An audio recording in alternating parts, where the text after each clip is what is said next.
Tēnā koutou. Today we're going to look at the phrase kei a koe. Kei a koe can be used for asking people whether they have something. It's a really handy phrase to use around home or the office. So first of all, we're going to look at a few kupu hau, so check these out.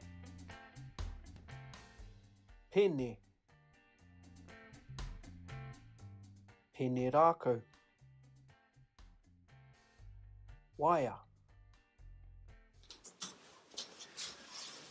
Kia ora moa. Kia ora.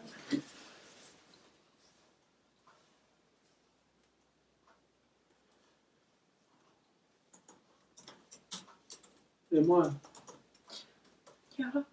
kei a koe he pene rākau? Ai. Anei. Kia ora. In that little segment you would have heard Maya use the expression anei.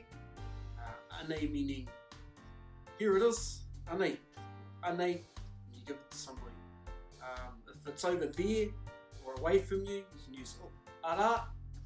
Or if it's by the person, you can use ana.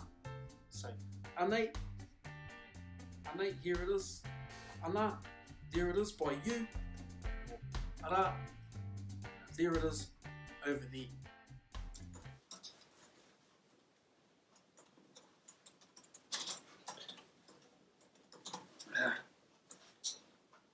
Maia, kei a koe he pene? Kau. Ara he pene. Oh, kopai.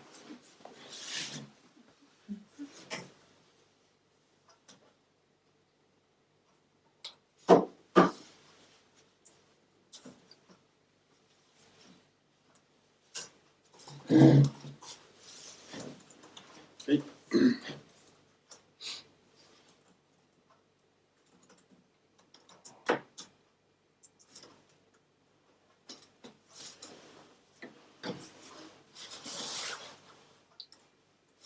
Hey, Maia, kei a koe taku waia? Ai. Aroha mai. Anei.